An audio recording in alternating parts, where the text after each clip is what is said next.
ini semua karena kemurahan Tuhan. Amin. Haleluya. Amin. Haleluya. Walaupun hari-hari ini sudah mulai musim hujan, tapi dharma ini tidak mengurangi semangat kita untuk kita terus bersekutu di dalam Tuhan. Ya, karena itulah kekuatan kita. Amin, saudaraku. Dari puji Tuhan, sebelum kita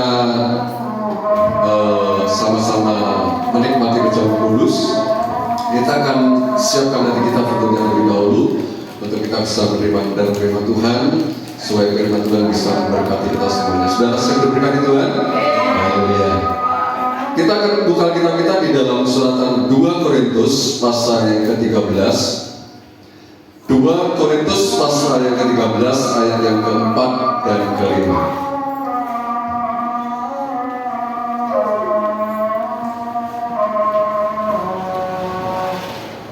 2 Korintus pasal yang ke-13, kita akan baca ayat yang ke-4 dan ke-5.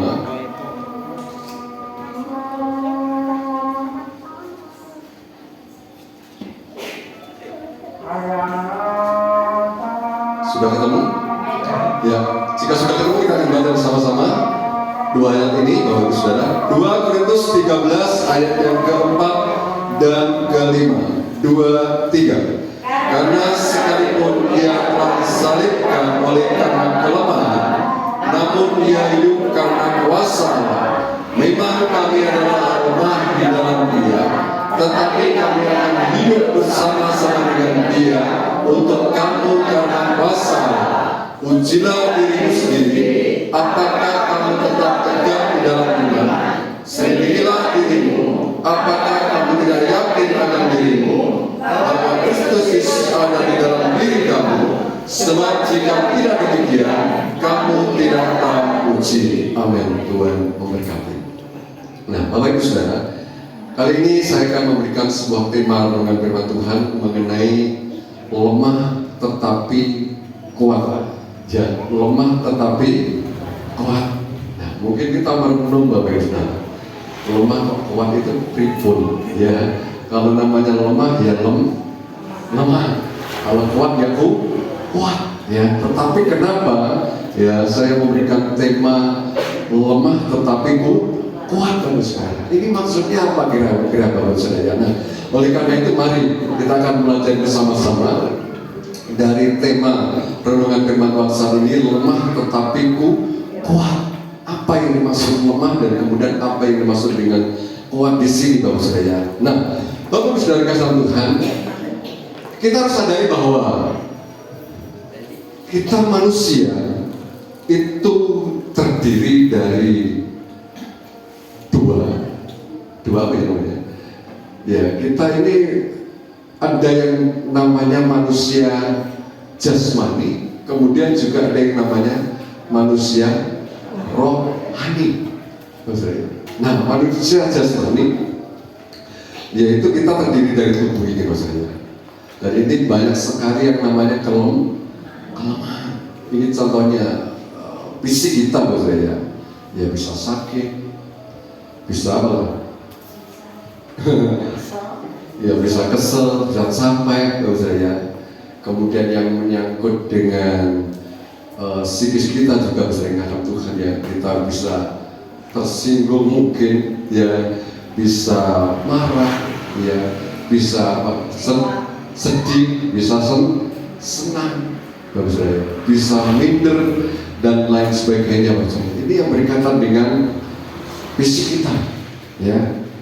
Nah, kemudian Bapak Ibu Saudara dalam Tuhan juga berkaitan dengan jasmani ya, ini yang menyangkut kebutuhan hidup kita ya, mungkin ekonomi ya, ini bisa lemah dan sebagainya ya. Kemudian juga ada yang namanya kedudukan, jabatan ya, dan sebagainya ya.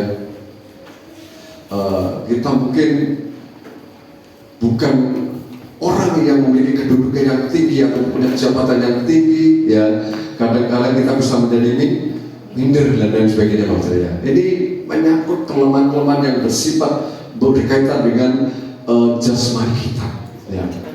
Nah, ini yang perlu kita sadari maksudnya. Dan semua orang bisa mengalami seperti ini.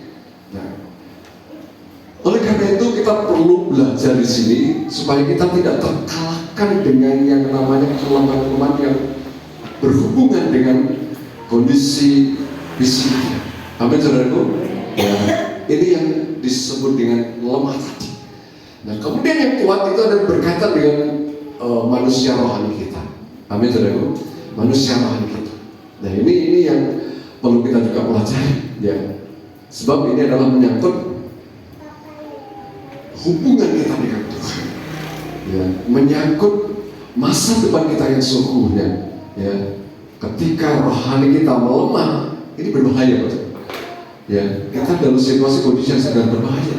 Oleh karena itu kita harus kuat secara rohani, walaupun secara jasmani tadi Bapak sering kata Tuhan bisa mengalami yang namanya kelemahan, maksudnya. Nah, oleh karena itu kita akan belajar di sini bagaimana caranya supaya kita ini benar-benar bisa mengalahkan setiap kelemahan-kelemahan kita, supaya kelemahan-kelemahan kita ini tidak menghambat perjalanan hidup kita secara rohani untuk kita bisa maju bersama-sama dengan Tuhan. Amin, saudaraku. Ya. Nah, kembali ke kebenaran firman Tuhan yang sudah kita baca tadi, saudara. Kita akan belajar yang pertama dari pribadi Yesus sendiri. Amin, saudaraku. Pribadi Yesus sendiri. Dijelaskan di dalam ayat keempat tadi bahwa, saya ulangi membacanya, karena sekalipun ia telah disalibkan oleh karena kelemahan, namun ia hidup karena apa? Kuasa.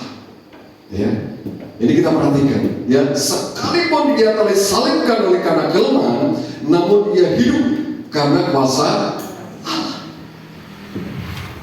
Ya, kita tahu bahwa Yesus pada waktu itu punya tubuh jasmani. Ya. Ini yang sudah kita percaya bersama tentunya, ya. Walaupun sebagian orang ada yang juga tidak percaya bahwa Yesus itu yang punya tubuh jasmani, ya, itu disebut bukan Yesus adalah sebagainya, ya. Itu bukan Allah, bukan Tuhan dan sebagainya, ya. Tetapi yang jelas bahwa kita yang sudah percaya bahwa Yesus pada waktu itu sempat dia memiliki tubuh jasmani. Ya, makanya sebentar lagi, ya, ini sudah masuk bulan Desember, kita memperingati hari Natal. Itu salah satu bukti bahwa kita percaya bahwa Yesus lahir dalam wujud sebagai manusia, ya, bagus ya, sebagai manusia. Nah, dalam kondisi sebagai manusia, bagus karena Tuhan, dia juga nggak jauh beda dengan manusia-manusia pada umumnya. Dia juga punya kelemahan. Ya, dia letih, lesu, capek dan lain sebagainya, bahasanya lemah. Ya, secara psikis pun, kejiwaannya pun Bapak Ibu saudara dalam Tuhan, ya. Dia juga bisa tersinggung, dia juga bisa marah, dia juga bisa senang dan sebagainya. Itu kondisi Yesus pada waktu itu. Ya, sama dengan manusia pada umumnya, manusia. Nah, ketika dia disalibkan, saudara, secara manusia, dia memang betul-betul lemah. Bukan berarti dia kalah, tetapi dia memang harus melalui proses seperti itu, ya, supaya misi Allah itu benar-benar bisa terwujud, ya, melalui pribadi Yesus, supaya kita bisa diselamatkan oleh Tuhan. Dia dalam kondisi yang lemah pada waktu itu, ya. Kita bisa belajar satu contoh di dalam kitab Yesaya. Kita baca terlebih dahulu, baca Yesaya 53. Nanti kita akan kembali ke sini. Yesaya 53, kita akan baca ayat yang ke-7.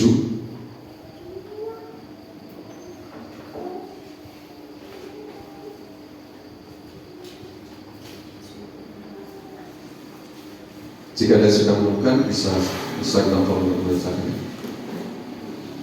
Yesaya 53 ayat ke-7. Ya. Dia dianiaya, tetapi dia membiarkan diri ditindas dan tidak membuka mulutnya, seperti anak domba yang dibawa ke pembantaian, seperti induk domba yang keluh di depan orang-orang yang menggunting bulunya. Ia tidak membuka mulutnya. Amin. Tuhan berkati. Nah, ini nubuatan Nabi Yesaya ini mengarah kepada pribadi jadi Yesus. Kepada siapa, saudara? Pribadi Yesus. Ya, dia dianiaya.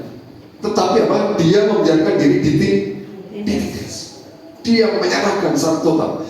Dia tidak membuka mulutnya seperti anak domba ya yang dibawa ke pembantaian, ngikut pokoknya ya apa maunya ya pokoknya mengikuti seperti domba yang keluh di depan orang-orang yang memunguti bulunya. Ia tidak membuka mulutnya.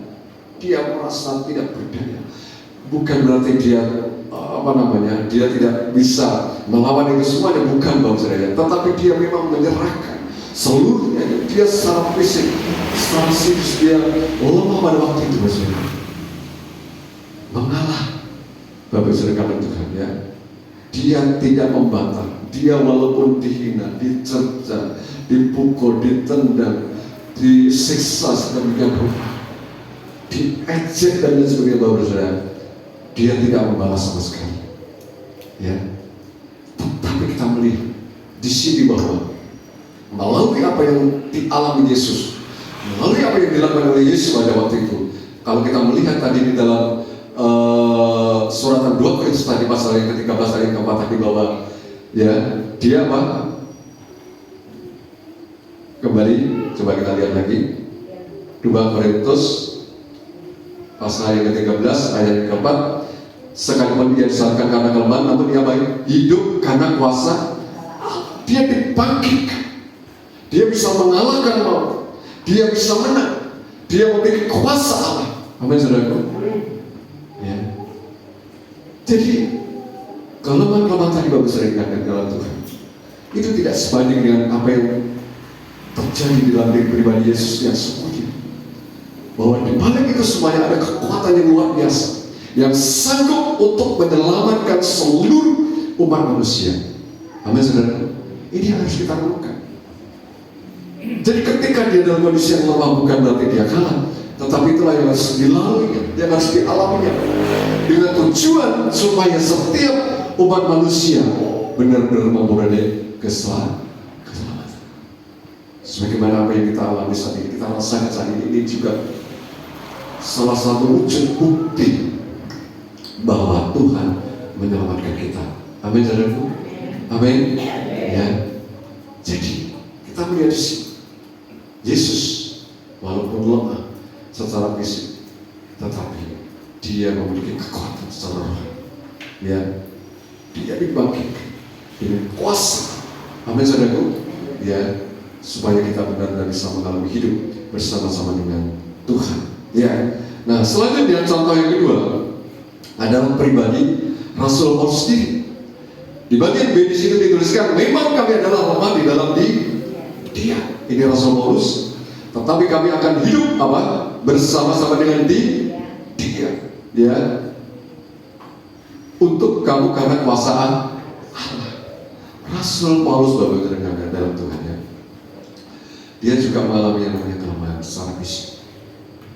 Ya, baik secara fisik betul-betul tubuhnya. Ya, karena waktu itu juga pernah ya semakin tua, semakin renta, semakin enggak berdaya, ya beda dengan waktu muda dengan Tuhan. Dan juga secara kedudukan dalam saya, dia yang tadinya orang yang sangat dihormati, orang yang sangat disegani, orang yang ditakuti oleh banyak orang.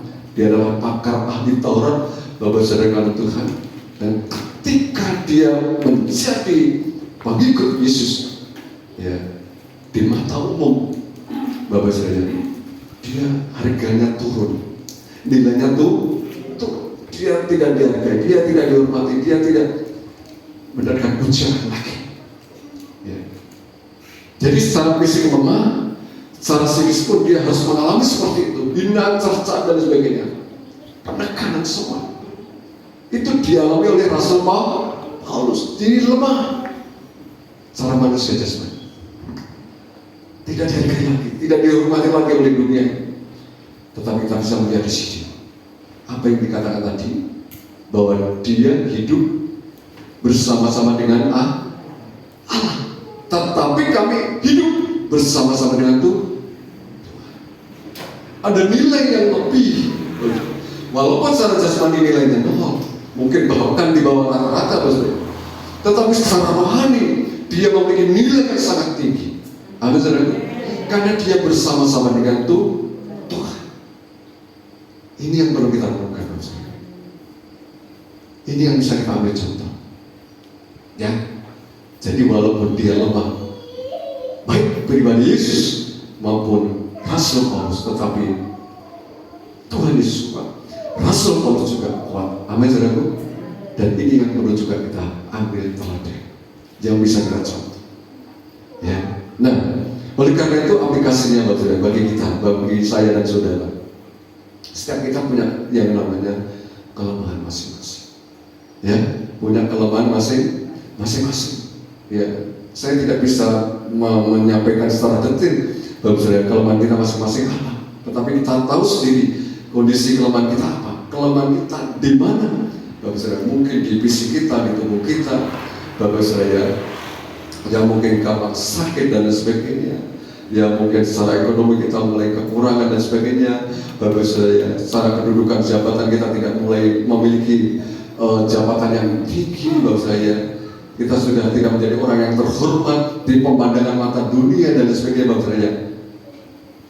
Secara manusia pada umumnya kita mengalami kelemahan. Tetapi ketika kita memiliki cara pandang yang berbeda, bahwa kita sudah menjadi milik Yesus, maka itu semuanya tidak menjadi berharga. Amin.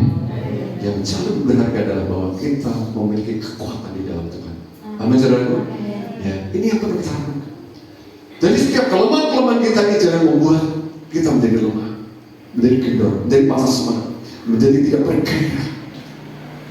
Ketika kita memiliki Yesus di dalam diri kita, ini ada nilai yang sangat luar biasa, yang jauh dibandingkan dengan apa yang ada di dalam dunia ini. Amin, saudara. Makanya di ayat yang kelima ini perlu kita renungkan. Inilah kekuatan kita. Amin, saudara. Inilah kekuatan kita. Kita baca bersama-sama coba ayat 5. 2, 3. Ujilah dirimu sendiri, apakah kamu tetap di dalam iman. Selidikilah dirimu, apakah kamu tidak yakin akan dirimu bahwa Kristus Yesus ada di dalam diri kamu. Sebab jika tidak demikian, kamu tidak teruji. Sekali lagi, 2, 3 bersama-sama. Ujilah dirimu sendiri, apakah kamu tetap tegak di dalam iman. Selidikilah dirimu, apakah kamu tidak yakin akan dirimu bahwa Kristus Yesus ada di dalam diri kamu. Sebab jika tidak demikian, kamu tidak teruji. Amin. Ini yang perlu kita renungkan, Bapak Ibu. Amin, saudara. Benarkah Yesus ada di dalam diri kita? Kalau kita mengakui, kita percaya kepada Yesus, tentu sudah nggak apa namanya, sudah nggak asing lagi, gitu maksud saya. Sudah biasa kita percaya pada Yesus. Tetapi yang diperlukan, benarkah Yesus benar-benar ada di dalam diri kita? Karena ini sangat mempengaruhi kualitas iman kita. Amin, saudaraku. Ketika kita tidak merasa bahwa Yesus ada di dalam diri kita, iman kita menjadi lemah. Ya. Sehingga ketika kita dipengaruhi oleh situasi kondisi yang ada di sekitar kita akan gampang menjadi lemah. Aduh, kok saya nggak berarti ya? Kok saya nggak bernilai ya? Kok saya nggak ada artinya? Ya. Ini Bapak Saudara, ketika kita merasa bahwa Yesus tidak ada di dalam diri kita, tetapi ketika kita merasa bahwa Yesus ada di dalam diri kita, pengaruh apapun yang ada di dalam dunia ini tidak akan bisa mempengaruhi kita. Amin. Ya. Kelemahan-kelemahan yang ada di dalam diri kita yang sudah saya sebutkan tadi tidak akan mempengaruhi kita, karena kita merasa bahwa kita sudah memiliki nilai yang lebih tinggi. Amin, saudara. Ya. Ketika Yesus ada di dalam diri kita, sesungguhnya itulah kekuatan kita. Kekuatan kita. Amin, saudara. Ya, jadi kelemahan-kelemahan apapun itu tidak akan mudah mempengaruhi kita. Baik fisik kita, ekonomi kita, mungkin kedudukan, jabatan, dan sebagainya. Mungkin kita sudah tidak dihormati oleh mata dunia, Bapak Saudara. Tetapi ketika kita sudah berada di dalam pribadi Yesus, itu sebenarnya nilainya jauh lebih tinggi. Kita lebih dihormati, dihargai oleh Tuhan. Pilih dihargai Tuhan atau oleh manusia? Mungkin kita pikirnya, wah dua-duanya kalau bisa. Ya, itu memang kalau bisa dua-duanya kita dihargai semuanya. Ya.